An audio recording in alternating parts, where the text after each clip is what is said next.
those of you who don't know me, my name is Leanne Vogel. I'm a holistic nutritionist and high-fat enthusiast behind the site healthfulpursuit.com, and I help women regulate their hormones, balance their metabolisms, and generally be awesome by eating more fat. And today we're going to be answering your keto questions like we do every Thursday at 10 a.m. Eastern.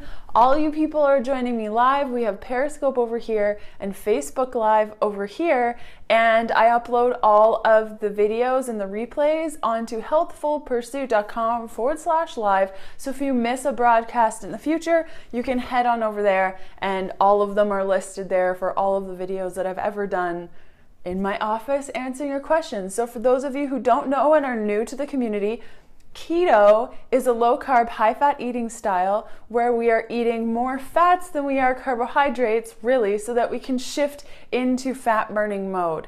And this fat-burning mode is really about switching the metabolic function so that we are burning off fat either from our bodies or from the foods that we're eating instead of carbohydrates, which we have a limited supply and can cause brain issues, brain fog, fatigue, weight gain, and just not feeling so hot.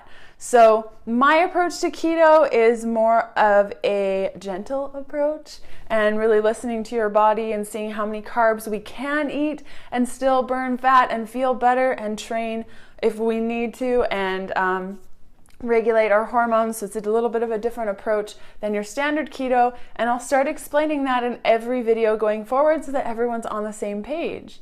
So the first question is, I'm thin, should I go keto? So keto is not only for weight loss, it's also, like I said, for helping your brain fatigue, or if you are brain fatigue, clearly I have a little bit of brain fatigue this morning, brain fog, or any hormone imbalances, keto can be really great for that. Keto is not just for weight loss. In fact, I used keto to get my period back and regulate my mood. I find when I eat too many carbohydrates, or, if I have a birthday cake, I don't feel good mentally the next day. So there's so much more to keto than just weight loss.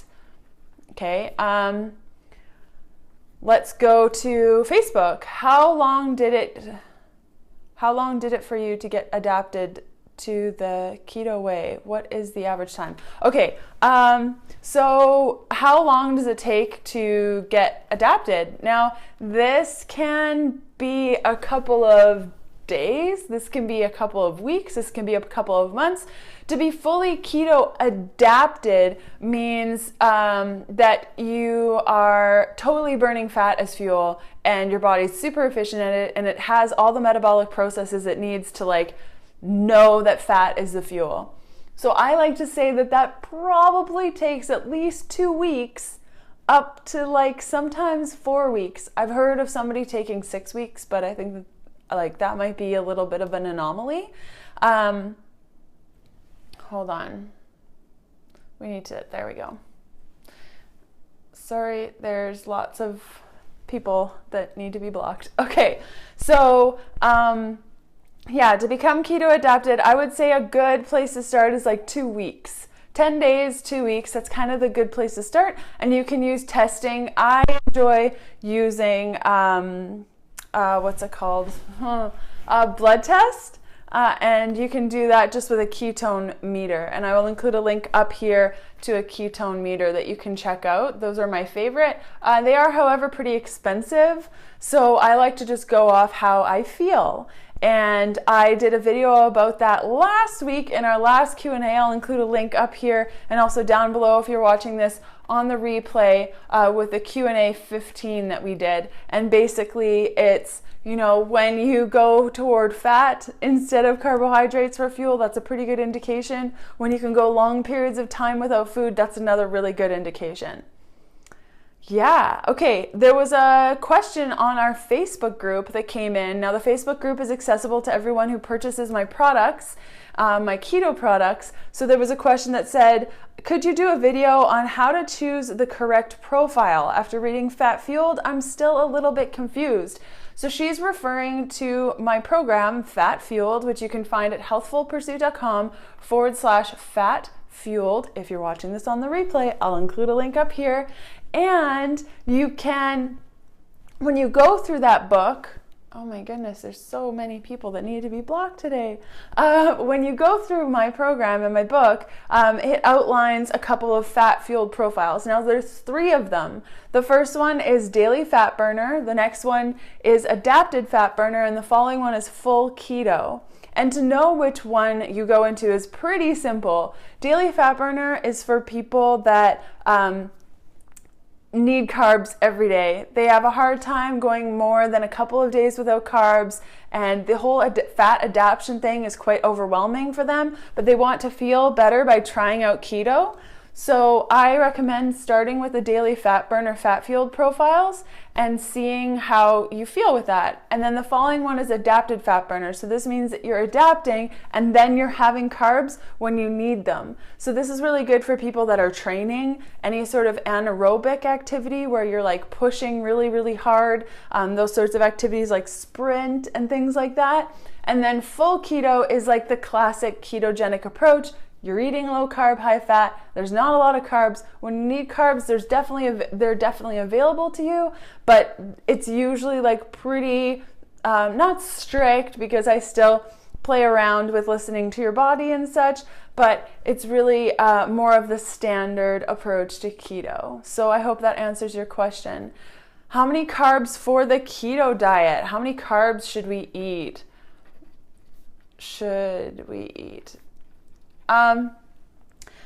Generally, the place to start is around 20 grams of total carbohydrates in a day is where you want to start off at. I personally can get into ketosis at 80 grams, and the way that I figured that out is I went to 20 grams, got adapted, and then I increased my carbs every day until I got out of ketosis. And then I was like, okay, so it's around this mark.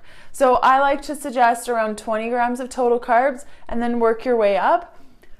That could also be, like if you want to take a different approach, is 50 grams of total carbs. Now, I know that that's a huge difference, but personally, I see the benefit in counting more of a net carbohydrate approach, just so that my clients can really focus on a little bit of fiber and making sure that they're making balanced, healthful choices for themselves. So I like to recommend as well, if the 20 grams of total carbs doesn't work for you, 50 grams of total carbs, so that you can have a little bit of fiber and you're feeling better and you're not stressing about eating kale.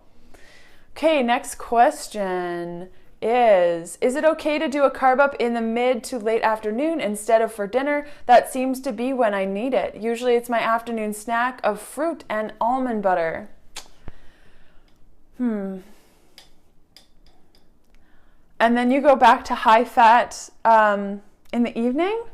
So like from a hormonal perspective, that doesn't really make a lot of sense. And your question, Marilyn, when you're saying that's usually when I need it, totally. I'm not going to argue with you on when your body needs certain things. So whether I know all the things about the hormones and when you should be eating stuff, if you feel better, if you feel better listening to your body and having those carbs when you do, then all the power to you. What I would encourage you though is, if you've been eating low carb, high fat for like the 10 days, 2 weeks, and you're really pushing through that to become adapted, you may find that you actually don't need those carbohydrates when you think that you do. Because from a cyclical standpoint, the only time that I would personally recommend carbohydrates is after a workout. If you're doing a workout, then you can usually get away with having those carbs directly after the workout. So that may be something you can play around with. If you've been eating this way for a long time and you just find that your carb up feels really good by having that fruit in the afternoon, all the power to you, Marilyn. You totally rock that. The next question is the carb examples. Those are any of the paleo carbs, really, like sweet potato, cassava, green plantain, and we're not talking about a lot here, guys, just a touch. Any of the fruits. Okay, next question is drinking lots of water very important? Yeah, I mean, your body is has a lot of water, and you need water. In fact, it's funny, when I'm writing or I'm at my desk, I have like a pile of water bottles and things. Just listen to your body, and I find okay, so there's lots of questions. I'm just trying to remember some of them. When you are feeling thirsty, it's probably too late. So what I like to do, because sometimes it gets hard to drink water all day nonstop, is right when I wake up, I drink water until I have my Rocket Fuel latte or I have my first meal. So that can be a couple of hours where all I'm drinking is water. And then I find when I start eating, I'm not drinking as much water. And then in the evening when I stop eating, I drink more water. So for me personally, I find I feel best at 3 liters. That's kind of like where I need to hit every day. Otherwise I get headaches. Drinking way too much water, so drinking way too much water, it totally can be a negative thing. I would say like 8 liters is probably too much depending on the activity, right? Like I do yoga and I walk, and in the summer I drink more water. So it really depends on what you're doing. But I think for me personally, 3 liters is good. Okay, so the next question is, I'm working out, I want to gain muscle and lose weight. What program and what outline is better for me? So if you're going to do keto with this, keto's super great for building muscle. Now you can go about it 2 different ways, because you're probably wanting to pump the iron. That's more of an anaerobic exercise. So your body needs carbohydrates in order to anaerobically exercise. It's the only fuel that it can actually use. So something like my adapted fat burner fat field profile is going to be best for you. And you can find that again using the URL healthfulpursuit.com/fat fueled. Okay, if somebody wants to put that in the comments, that would be amazing. The next question is advice on PCOS and what fat-fueled profile to use. Okay, so with PCOS, you're definitely dealing usually with some sort of blood sugar imbalances. So knowing that, the daily fat-fueled profile, it's tough. PCOS can be caused by a lot of things, and you can have different symptoms with your PCOS. So I would say that I would personally start off with the daily fat burner fat fueled profile from my program Fat Fueled. See how you feel on that for a couple of days, and then see if your body responds well to adapting. And what that means is go low carb, high fat for like 10 days. Try to see how your body feels on that. And if it feels good, then maybe you can do the adapted fat burner, fat fueled profile so that you're really switching that metabolic process. So if you do carb ups, are you still practicing keto? Here's the thing. I think oftentimes we get really wrapped up in like following a specific diet and doing everything right. And that was me with keto, and I did the low carb, high fat, 20 grams of carbs every day for 6 months, and I felt like crap. I looked great, but I wasn't sleeping, my hair was falling out, my skin was like really weird, but I looked really good. And so I saw that there were benefits to keto, but I needed to adjust it to fit my body. And when I'm talking about carb ups, I'm not talking about an all-night carb binge. I'm not talking about a cheat day. I'm not talking about going off the rails or jumping off the wagon. It's just, come the end of the day, if you don't feel right, you could eat a little bit of carbs and see if you feel better. And when I don't feel right and I've been eating keto for like the other day, I realized I hadn't had carbs in like 3 weeks. And I was like, oh yeah, that's probably why I don't feel so great. So then I had like half of a sweet potato with my dinner. And the next day I felt good. And we're not talking about a ton of carbs. It's just using carbs in a way that feels good for our body. And those carbs actually can help with our thyroid conversion. And that was my experience, is that my gluconeogenesis pathway, and this is a pathway that creates glucose for us when we're in a ketogenic state, that pathway was a little bit messed up for me and for a lot of people depending on our upbringing.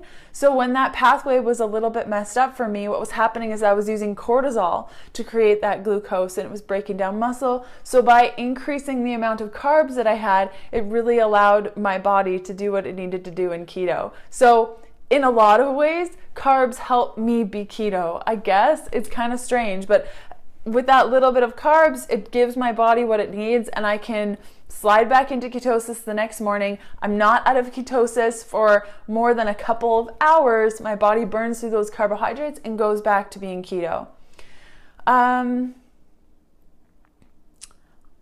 Okay, so Brandy's asking on Facebook about protein. I know you've talked about eating half your weight in grams of protein, but is there a cap for extra fluffy folks? Oh, fluffy folks. I like that. Yeah, so protein is an interesting one, and this goes back to the gluconeogenesis stuff that we were talking about. I've seen a lot of clients actually do better on a higher protein approach as opposed to doing carb ups. So that's definitely an option for you if you want to play around with increasing your protein instead of increasing your carbs and see how you feel, because the gluconeogenesis pathway is a demand-driven pathway. So when your body needs carbohydrates, when your body needs glucose, then that gluconeogenesis pathway is stimulated. And when we eat protein, not only is insulin increased, but so is glucagon, and glucagon stimulates that gluconeogenesis pathway, which creates the glucose that we need, right? So there are a bunch of ways to go about this. So I would say start at that half mark. And if that what I was saying is that if you are eating half of your weight in grams of protein, so let's say you weigh 100 pounds, you would eat 50 grams of protein in a day. And that's kind of where you would start off, and you can kind of increase from there. Usually, that's quite a lot. I think you may have confused Brandy. Once I went through that in my head, I'm like, wait a minute, that doesn't make sense. It's usually a quarter. Okay, so if you weigh 100 pounds, you're having 25 grams of protein and working up from there. So if you weigh 200 pounds, you're having 50 grams of protein and work up from there. Does that make sense? I would start at a quarter to 1 pound, sorry. Ugh. Yes. Okay. I hope that helps, Brandy. Yes. Okay, perfect. Yes, because starting off at that half of your weight in grams of protein, I would do a quarter of your weight in grams of protein and then work your way up from there. That's not a lot of protein, and we definitely want to make sure that we're eating enough protein. But yes, that's where I would start off, and assume that you can use carbohydrates or protein as a carb up or a way to manipulate your ketogenic diet. I know you've talked about keto as a vegan, but would I be eating avocados, nuts, and oil all day? Hey, Andrea. Yeah, pretty much. Keto as a vegan is hard. It's not impossible, but it's definitely a challenge, and your carbohydrates are going to be higher. I would aim for around 100 grams of total carbohydrates in a day, because there's you gotta eat the carbs. So I would aim for around 100 grams of total carbs a day as a vegan on keto and see if you can adapt. My whole thought is, if you are meant to be vegan and this is super awesome for your body, then somebody just asked if it's nutritious to eat rabbits from their backyard. I mean, yeah, rabbits are awesome, but I don't know if you're joking. And it's kind of a bad timing with the vegan asking us how to be in ketosis. So Amazing. So I would say, yes, you could totally be a keto vegan. I'll include a link up here to the videos that I've done on vegan and keto if you're watching this on the replay. Otherwise, just Google Healthful Pursuit Keto Vegan, and there's a couple of information on there. And yes, to go back to our PCOS conversation, definitely should be dairy-free. Yeah, last question is really quick, is macro root for hormone balancing. I personally use it. I used to use it like years and years ago when my hormones were really messed up and it didn't work. But now that my hormones are pretty on point, I love maca, and it works really well to give me that boost. Yeah, so thanks so much for joining in, everyone. There's beautiful. Okay, I'm going to read Lisa's comment. Love all your information. Read Keto Beginning, now Fat Fueled, trying to figure out what works for me. I too was vegan, now incorporating fish, chicken, and turkey. Yeah, there's more to your comment. I cannot do red meat right now, and that's totally fine. When I was vegan and I transitioned over, I didn't eat pork or red meat for years. Yeah, so years. So thank you so much for joining in, everyone. I thoroughly enjoy these sessions with you every Thursday. I will be back next Thursday, 10 a.m. Eastern, for another Q&A. And again, if you missed some of the questions or you want to watch some of the previous ones, you can go to healthfulpursuit.com/live to watch all of these Q&As. And thanks so much for the thumbs up and all the hearts and the shares. And again, you can find the program that we talked about most on this episode at healthfulpursuit.com/fat fueled. Yes, and I will see you next week. Bye.